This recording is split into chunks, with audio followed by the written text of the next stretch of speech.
expected to be an action-packed few hours inside of that hearing room. Both sides digging in their heels as the politics surrounding the Mueller report are sure to be on full display today. A lot of that drama, Sandra, kicked off late last night when a report was leaked to two different newspapers claiming that Mueller wrote to the AG back in March saying that his summary did not capture the context and substance of the special counsel's findings.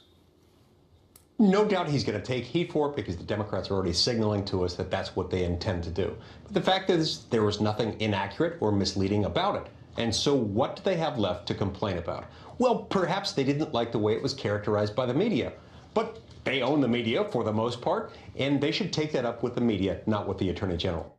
Big day coming up. We've got live Fox team coverage for you. Brett Baer, Chris Wallace are standing by with analysis, but we begin with Chief Intelligence Correspondent Catherine Herridge. Catherine, live outside the hearing room on Capitol Hill where all the action is about to begin. Good morning. Well, thank you, Sandra. Good morning. Let me walk you through the timeline as we know it. On March 24th, the Attorney General William Barr sent this 4-page letter with the bottom line conclusions from the Mueller report that there was not evidence of a criminal conspiracy between the Trump campaign and Russian officials. And on the obstruction question, that was decided by the Attorney General and the Deputy Attorney General after Robert Mueller could not reach a decision. What we understand now is that within a few days, Robert Mueller wrote to the Attorney General expressing frustration with the 4-page letter that in his view it lacked context and led to a mischaracterization of the substance and the nature of the obstruction investigation. Short time ago, the Attorney General left his home in suburban Washington. We expect him to arrive here on Capitol Hill shortly. And we've also received a statement from the Justice Department about the subsequent phone call between the two men. And it reads in part, in a cordial and professional conversation, the special counsel emphasized that nothing in the Attorney General's March 24 letter was inaccurate or misleading, but he expressed frustration over the lack of context and the resulting media coverage regarding the special counsel's obstruction analysis. Two things to remember here, which may have been lost to folks at home who are not following it as closely.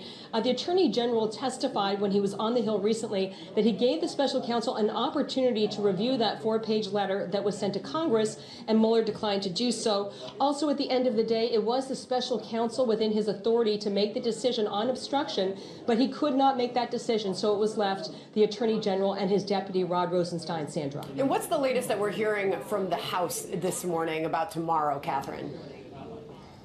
Well, it's a really busy morning here on Capitol Hill, Sandra, because as we have the testimony from the Attorney General, almost simultaneously, we're going to have a committee vote at the House Judiciary Committee.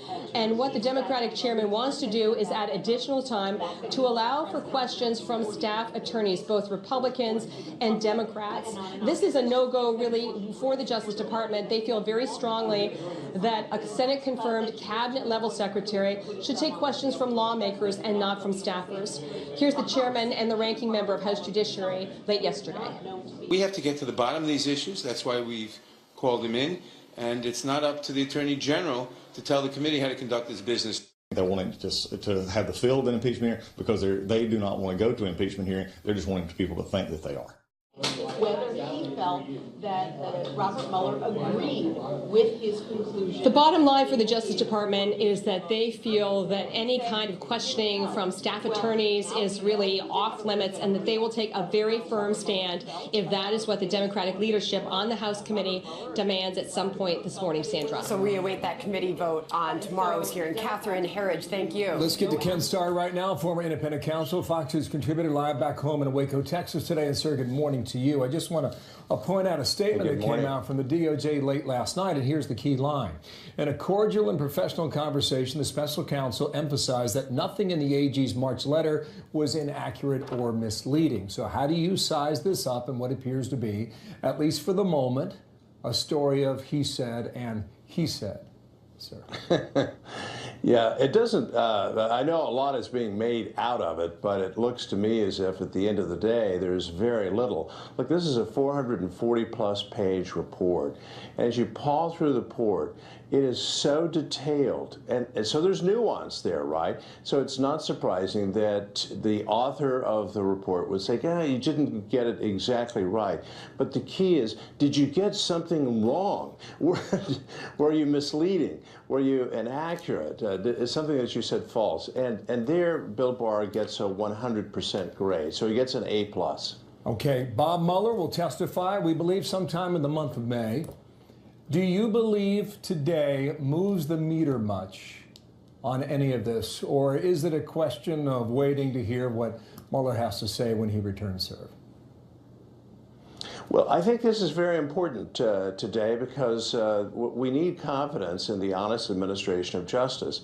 And so we need to hear from Bill Barr, and we will. And I think at the end of the day, there's really going to be a sense of, you know, he's an honest guy. He's giving it the best he can. These are judgment calls and so forth. But you're quite right. The real show will begin with Bob Mueller later this month. But the more I reflect on this, I think there's going to be much more of a coming together just naturally between Bill Barr and Bob Mueller. They respect one another. They know they're both very honest people. Very interesting. Last question, need a quick answer on this. Should Bill Barr take questions from lawyers that represent House Judiciary Committee members tomorrow, yes or no? No. If they don't want to, they shouldn't. Fair enough. Ken Starr, thank you. Please stand by in Waco. We'll be back with you throughout the day here. I want to bring in Brett Baer, anchor Special Report. Chris Wallace, anchor of Fox News Sunday. Chris, I will start with you. What is your expectation today as we await Bill Barr 52 minutes from now? I think Bill Barr is going to get roasted today by the Democrats, and the Republicans are going to have to do some rehabilitation to try to restore him. I disagree respectfully with Ken Starr. I think that this is much ado about something, not much ado about nothing. Let me just go through the timeline with you. On March 24th, Barr sends his letter to Congress with his not summary, but bottom line conclusions from the Mueller report. On March 28th, Barr receives a letter from Mueller basically saying, I don't think you accurately characterized this. They have a phone call, and in the phone call, Bob Mueller says to him, why don't you release our summaries and our conclusions, which would not be affected by grand jury testimony, and Barr decides not to do that. Then on April 9th, Barr is up testifying before Congress, and he is specifically asked by Charlie Crist, a congressman from Florida. There's been a report in the paper that the Mueller team is upset with the way you characterize this. Do you have any idea what that's about? And Barr says, no, I don't. Well, obviously he does, because he has received, unbeknownst to us, he's received the Mueller letter. He's had the conversation with Mueller, so he has a pretty darn good idea what Mueller and his team are upset about. But he kind of sugarcoats it. And then on April 18th, Barr holds his news conference several hours before the report is released, and I just want to quote some of it. He says, on the issue of obstruction, and that's really what this is all about. It's not about collusion. Barr says the president was, quote, frustrated and angered by a sincere belief the investigation was undermining his presidency, propelled by political opponents and fueled by illegal leaks. And a lot of people thought, you know, this was going well beyond a summary of what Mueller was saying, and it was Barr arguing, in effect, on behalf of the president. So, look, I think this is going to be fascinating because Barr is a tough guy. He's been attorney general. This is his second term at it. He's very competent, very smart, very tough. So I'm sure he's going to give as good as he gets from the Democrats. But they're going to be angry of the Mueller report. I would add, Chris, go ahead. Go ahead. Finish your point. Go ahead. Well, I was just going to say, they're going to be angry about it, and he's going to have to defend himself. And I suspect, as I said, that Republicans are going to have to do some rehabilitation to try to establish his bona fides and his good faith in all of this. See how that goes. And I went back and looked at that clip you mentioned there from Charlie Crist a moment ago. And we watched it earlier today, and I'll bring Brett in on this. And the inference that Chris is driving out there could be concluded by one side. The other side is going to say, but Barr is going to say nothing in it was inaccurate or misleading, which is what the statement said last night from his very office, Brett. Well, Bill, good morning. With all due respect to Chris, I agree with his timeline, except for the fact of the phone call. There was more to that phone call, and it takes you 13 paragraphs in the Washington Post to get to that paragraph in which the phone call is described. When Barr pressed Mueller on that call whether he thought Barr's memo to Congress was inaccurate, Mueller said he did not, but felt media coverage of it was misinterpreting the investigation. In their call, Barr also takes issue with Mueller, calling it a summary, saying he didn't intend to summarize the voluminous report, but instead provide an account of its top conclusions, which Mueller conceded on the call were not inaccurate. That gets lost in all of the hubbub about this letter. Yes, do I agree that Barr is going to get grilled? 100%. Are there many questions about obstruction of justice and why Mueller doesn't get to a conclusion in the 10 instances? Yes. But from the phone call description, he concedes that it's not inaccurate. Can I just pick up on that? Make it quick. You know, this is a fair and balanced conversation among colleagues. The description that Brett reads is the summary by the Justice Department. So obviously they're putting their spin on what happened in that conversation. We haven't heard from Mueller. I just would make one final point on this, and I'll try to be quick. Yes, and that is, Bill, if you think it's a coincidence that all this was leaked to the Washington Post and the New York Times, in the hours before this hearing was held, I got some swampland to sell you in Arizona. This was clearly an effort by the Mueller campaign to put Bill Barr on the spotlight. I agree with that. Thank you, gentlemen. We have plenty to discuss today, don't we? Chris Wallace, Brett Baer, Ken Starr, and others. What Bill Barr is going to say, Sandra, at the end of his statement. Page 4, from here on, the exercise of responding and reacting to the report is a matter for the American people in the political process. With regard to the Department of Justice, Barr has concluded that the Mueller matter is done as long as he is the Attorney General. He'll say that. If that conversation there didn't set up what is expected to be fireworks in that hearing room moments from now, I don't know what would. All right, moving on to the other big story that we're watching today, chaos in Venezuela as the opposition leader there, Juan Guaido, calls for even more protests today. The Trump administration saying all options are on the table. Congressman Michael McCall just met with Secretary of State Mike Pompeo. He will tell us what he learned next. I heard in an interview earlier you said that Nicolas Maduro was on his way out or planning to leave by plane to Havana, Cuba. How close did he get? Yeah, it's understanding that he was ready to go. He'd made a decision that we've been urging him to make for quite some time, and then he was diverted from that action by the Russians. We hope he'll reconsider and get back on that plane. At the moment, we don't think he's on that plane. Mike Pompeo with Brett last night confirming that Nicolas Maduro, the socialist leader, was planning to fly to Cuba until Moscow persuaded him otherwise to stay back in Moscow. Juan Guaido calling for more protests today. We do not know whether or not that request will be answered by the people and the military of that country. Ranking member of the House. 30 minutes ago, talked about the situation down there. I think the momentum is shifting towards a legitimate president of Venezuela, Guaido.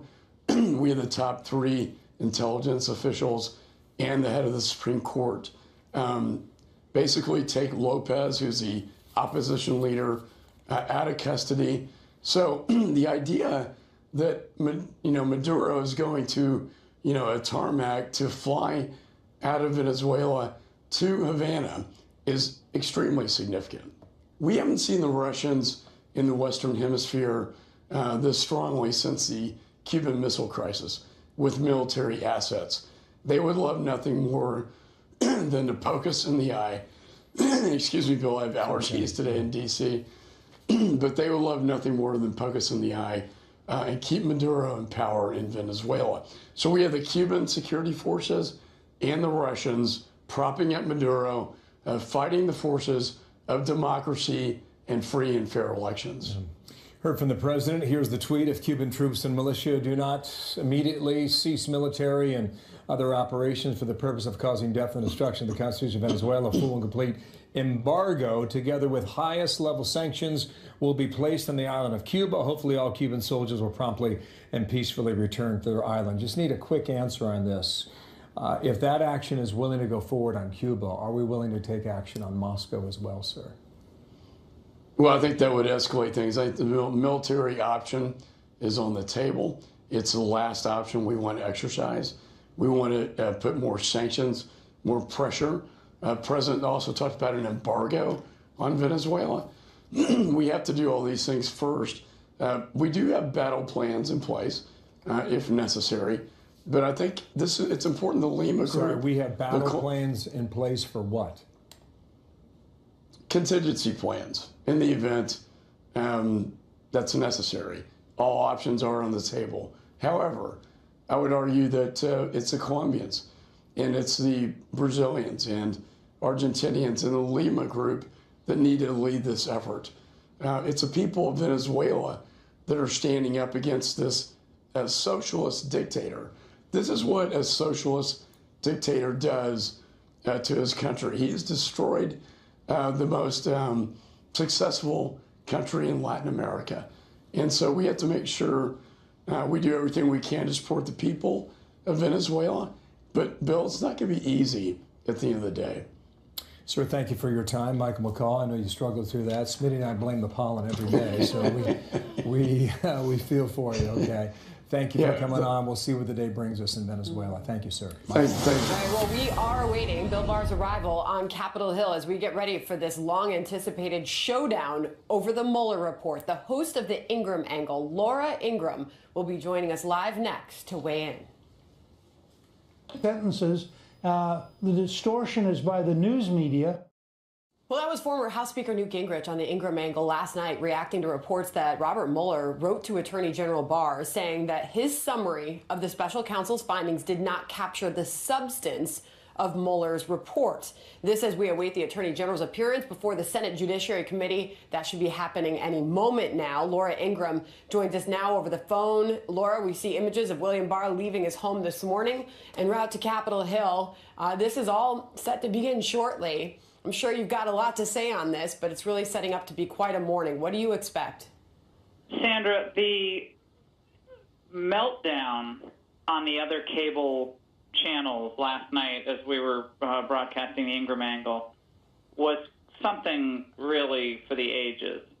We have in Special Counsel Mueller someone who's worked in law enforcement at the highest levels for decades. We have someone in Bill Barr who has worked at the highest levels of the legal profession, both as a CEO and former Attorney General and so forth for decades. Okay? Both men have enormous experience in dealing with really complex matters. But the idea that Bill Barr set about to fundamentally distort and misrepresent a 448-page report that he knew would be almost in its entirety released, except for redactions that were agreed upon, the idea that he would set about to do that, to what, ruin his entire career and be roundly ridiculed is preposterous. And so for this frothy frenzy on the other cables last night and in the pages of the Amazon Post, I say this.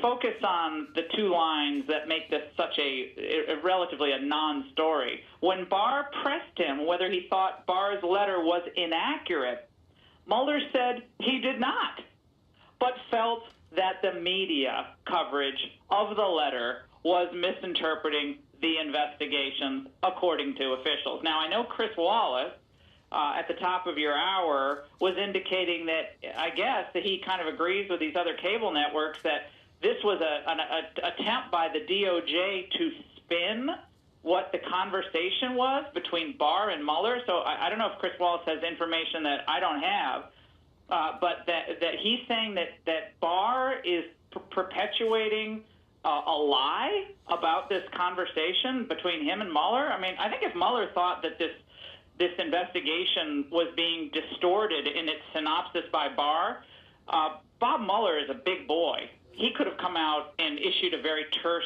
public statement. Well, he did not do that, Sandra. Certainly, instead, what we're hearing from you, one of the other members of the merry band of investigators decided to leak this letter right before Barr comes up to testify. Now, isn't that curious?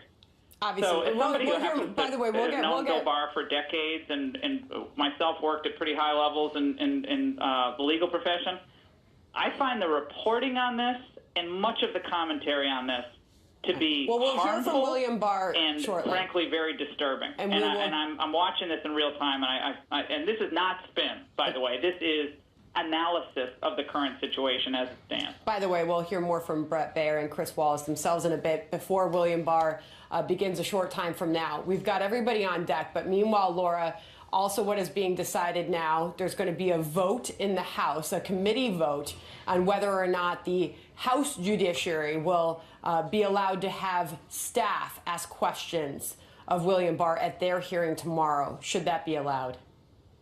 I mean, I don't think it really matters. I mean, I guess there was some conversation about that. I mean, I frankly think a lot of the congressmen themselves don't do a very good job of questioning. I mean, we've seen this over the years where there's this big buildup in these hearings, and then you have people who are not really used to cross-examining people or getting information, flailing about for the cameras, trying to get relevant information and questions asked, and instead they just end up grandstanding. What the American people have to understand is that this really isn't about the quest for the truth. Okay, this is about the 2020 election, scoring political points, and trying somehow to tar the reputation of a man who has served with dignity and the utmost ethical understanding of the American legal system for decades. Democrats. And this is what Washington, D.C., I lived here way too long, Sandra. Yeah. This is what Washington, D.C. has become, a smear machine of good people. If you're connected to Donald Trump in any way, they not only want to smear you, they want to make sure you never work again. That's how bad it is. So people out there claiming that Barr is spinning or misrepresenting, we got to take a breath here and look at this situation in its entirety, where a president was targeted early on erroneously by a fake dossier and a phony dossier funded by Hillary to begin this entire investigation. Well, People lose sight just of how disturbing that initial fact is, and we end up today with all the histrionics surrounding this hearing. I know everybody's got a lot to say on this, and Laura, we appreciate your time this morning. You set up what is going to be quite a heated moment on Capitol Hill just a few moments from now. Laura Ingham, thank you. Just to that last point, we expect Lindsey Graham, the chairman of the committee, to bring up that very point. So we are on standby now, 30 minutes away from what will be a showdown on the Hill. Our coverage continues as we await the arrival of Bill Barr. Andy McCarthy, Martha McCallum will join our coverage. They are next on deck after this. Don't go away. You hear from him today calling for a second day of protests in the largest march in his country's history against Nicolas Maduro, who has proven to be stubborn at a minimum. Steve Harrigan's on the ground, Caracas, Venezuela. And what is the scene like there, Steve? Bill, right now on the streets of Caracas, it is pretty quiet out. I've been driving around for the past hour and a half or so. No sign of the military on the streets, no sign of military vehicles like we saw yesterday. No roadblocks, no checkpoints, very quiet. A lot of people stunned by what happened yesterday. They are confused about what could happen today, and a lot of stores closed, people staying inside. That could change over the next few hours. Juan Guaido, the opposition leader, is calling for a major demonstration. He wants more than just demonstrations. Yesterday, for the first time, he called for a military uprising against this government to drive out Nicolas Maduro. So he has clearly upped the stakes, and we saw that on the streets yesterday. More than 70 people taken to hospital, a lot of gunshot wounds, a lot of police were firing up into the air, people also injured by some military vehicles as well. Some of the basic facts of what happened yesterday are still in dispute. U.S. Secretary of State Pompeo said that Maduro was ready to fly out. He was ready to get on the plane and go to Cuba. That is something that is being disputed by the Cubans, by the Russians, and by the government here, by the Maduro government. Maduro is saying there's no way he was prepared to leave. So a lot of denials on that. Where do we stand right now? Two men still calling themselves president. One calling for a military uprising, but he's not in jail. He's still on the loose. The other, Nicolas Maduro, he is still inside the presidential palace. So we have a standoff, a big demo today, and the real possibility of more violence ahead. Bill, back to you. Standoff indeed. Steve Harrigan, good to have you on the ground there. Caracas, Venezuela, with the latest today. Thank you, Steve. Back now to our top story. We are just moments away now from Attorney General William Barr. He will be facing off with the Senate Judiciary Committee. Lawmakers want to ask him questions about his handling of the Mueller report. Here's what the AG's opening statement had to say, at least a portion of it. I did not believe that it was in the public interest to release additional portions of the report in piecemeal fashion. leading to public debate over incomplete information. Andy McCarthy is a former assistant U.S. attorney and a Fox News contributor, and Martha McCallum is the anchor of the story. 7 p.m. Eastern right here on the Fox News channel. Martha, why don't you set up what we're about to see go down on Capitol Hill this morning? Well, good morning, Sandra. I've been listening to everybody on your show this morning, kind of going through the basics of what we've seen in the chronology of these letters that passed back and forth between Robert Mueller and between the Attorney General, William Barr, and members of Congress as they were notified along the way in this process. And I think, the headline here this morning is that it is absolutely no coincidence that this letter from Robert Mueller expressing some of his concerns about William Barr's summary dropped the night before this testimony. Obviously, today's testimony would be expected to be the less contentious of the two. The House testimony, which is scheduled for tomorrow, would be more contentious if indeed it gets underway. There's some parameters that they're still discussing. But I think that, the bottom line here is that these two men had a discussion. It is very likely that Robert Mueller's team,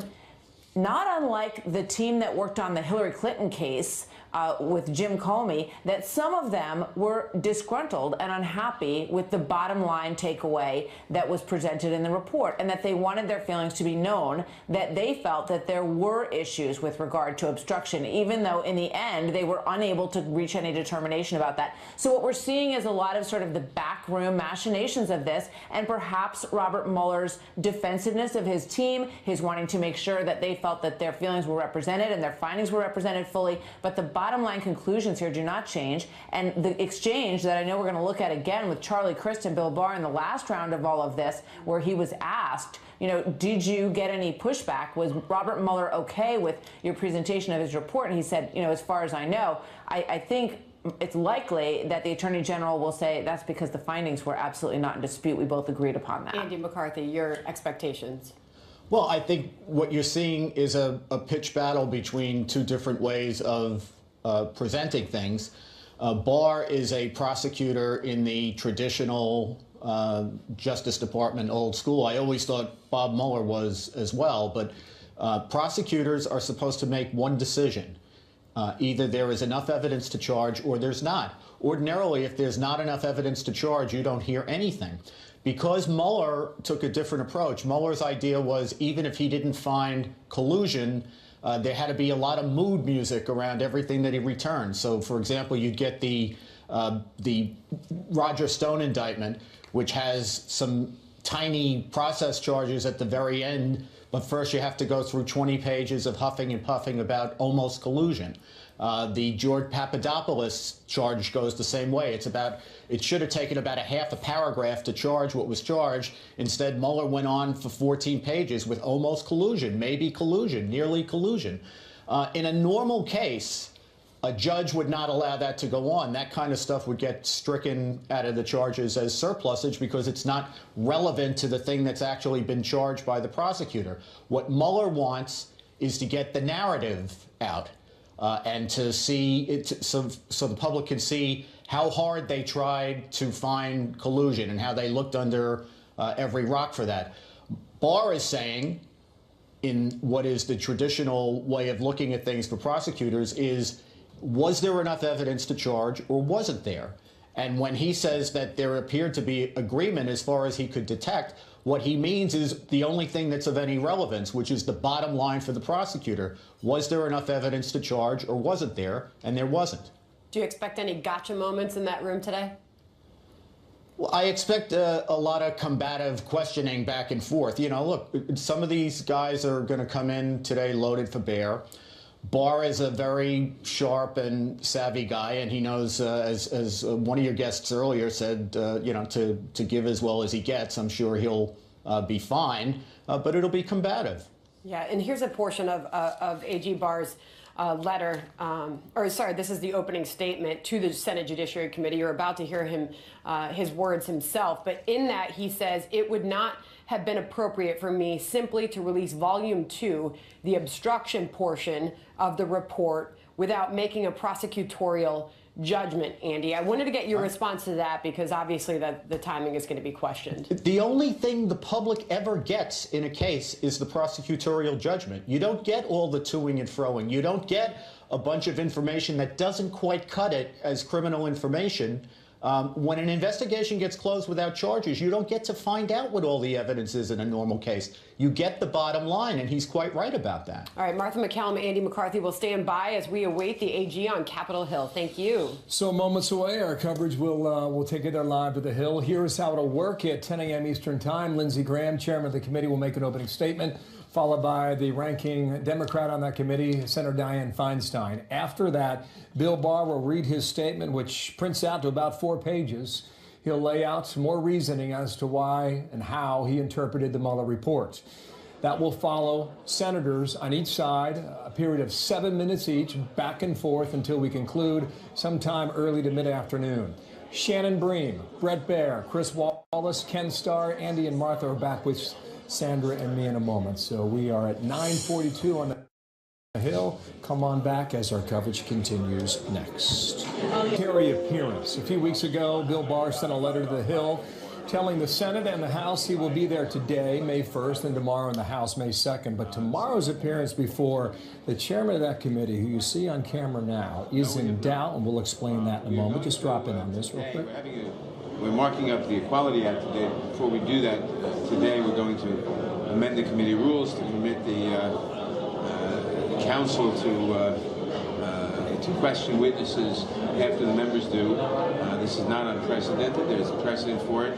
And we think it's particularly important that, especially in light of this letter now, that we have the ability to have follow-up questions beyond what the 5-minute rule permits. So that's why we're doing it. Sir, what's your sense of why the Justice Department has not sent the date for Mueller to appear yet? Do you think they're preventing that from happening? Is there any reason why they've given for not scheduling that yet? No, they simply, no.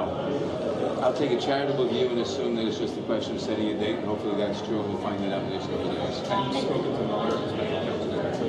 No. Do you think the Attorney General should... Sorry? Do you think the Attorney General should step down? Do you have confidence that the Attorney General will make sure this letter is out there? I think there are great difficulties with the Attorney General at this point. Besides the fact that he clearly misled the American people, he seems to have testified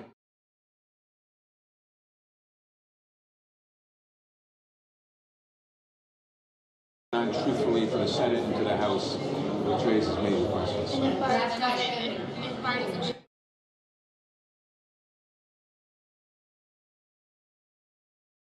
Is the fact that, remember, we issued a subpoena for the unredacted report and the underlying. That's it. Thank you. Okay, so here is what's going on the House side. The Democrats, attorneys that work on behalf of the Democrats on the House Judiciary Committee. And that is a line that the administration says it will not cross. The Attorney General says he will not take those questions. We're going to see later in the day whether or not he continues that position. If so, does a subpoena follow that? In the meantime, on the Senate side, we are 12 minutes away.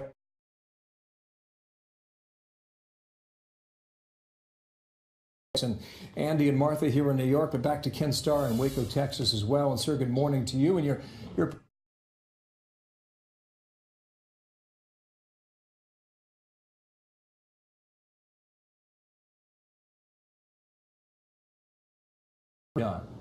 has taken us back to, and I'm going to use your words here, the bad old days of the independent counsel. The statute that has gone away and replaced by the regulations under which Bob Mueller, Janet Reno, and the Clinton administration put in effect in 1999, and which have not changed, said no more of that. We want a confidential report from the special counsel Bob Mueller. I think that's what Bill Barr has done. So what we've seen, though, is, well, we live in the age of transparency. We want everything to be reported. And here's a 400-plus page report that I just don't think was contemplated by the regulations as the Clinton administration was putting those in effect. We've returned to the bad old days. Ken, we're doing some mind around him. You're influenced by that. It's a factor. Now, Bob Mueller is a stand-up guy. He's a Marine, Semper Fi. But the wording of his letter was fully capture. Boy, how do you fully capture 446 pages and so forth? I don't know. So it may have been a Solomonic solution. Let's try to satisfy the baying hounds. But I think Bob Mueller, that's why I think his testimony is going to be all that more important later this month. Thank you, Ken. Stand by then in Waco, Texas. When I bring Shannon Bream, our colleague in Washington, D.C. And Shannon, you can create a TV moment that can drive the story. And I think Nancy Pelosi was asked that about a week ago. She suggested let's have the hearings and see where they lead. Not dropping the I word, standing for impeachment. And we could get a moment like that today, or it could be a big nothing burger. What's your feeling right now? Yeah, I would suspect that because we have some of the 2020 Democratic contenders who are going to be among the questioners today, you're going to see at least an aim for some of those moments. There'll be some contentious back and forth, but something to remember about this Senate hearing is there will be things that are beneficial to those who are supporting Barr as well, because the chair is Lindsey Graham. He is an ally of the president, of course, a Republican, but he, along with Barr, has talked a lot about looking to the origins and the genesis of this entire investigation. You'll remember when Barr was on the Hill earlier, he talked about the fact that he was interested in looking into potential, quote, spying or surveillance on the Trump team. So that's going to come up today. We still have the DOJ Inspector General Michael Horowitz's report on those fronts, and also the U.S. Attorney John Huber that the former AG Jeff Sessions appointed to look into whether the Obama administration abused any of the warrants, the FISA process, any of that. So along with the points that Democrats are most certainly going to be trying to score today, and with reference to that Mueller letter that surfaced last night, you're also going to hear more about the things that Republicans want to hear about, which is that whole line of questioning about potential spying. Okay. Now, Shannon, I just want to read this line from the statement that went out from the Department of Justice last night. Then I want to take our viewers back about 2 or 3 weeks when Bill Barr was there on the House side, appearing before the Florida representative, the Democrat Charlie Crist. The DOJ says the special counsel emphasized that nothing in the AG's March 24 letter was inaccurate or misleading. All right, keep that in mind as you watch this clip, which will get a lot of attention today. Reports have emerged recently, General, that members of the special counsel's team are frustrated at some level with the limited information included in your March 24th letter, that it does not adequately or accurately necessarily portray the report's findings. Do you know what they're referencing with that? No, I don't. I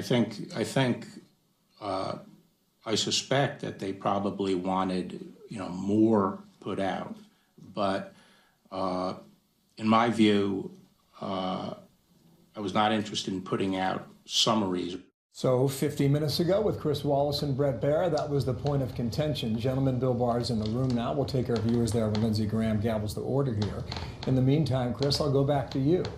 How do you determine what Bill Barr meant when he was there 3 weeks ago, when you contrast that question and answer with the statement that came out last night about inaccurate or misleading information? Well, again, the question was specifically, do you know whether or not they're upset? And he said, no, I don't. And obviously he did. Now, you can talk about the merits of whether or not what they were upset about and what Robert Mueller had written him a letter about and what they'd had a conversation about was legitimate or not. But the fact was that when Bill Barr, because the letter was March 28th, the phone call I think was a day or two later, the conversation with Charlie Crist that you just played was April 9th. Mm-hmm. So when Crist asked him, do you know why they're upset? He did know why they're upset, and he said he didn't. And then he just surmised, and obviously he surmised based on the information that he already had. So it seems to me at the very least he was disingenuous there. I just want to pick up on one other thing that, and let me just say, I hope that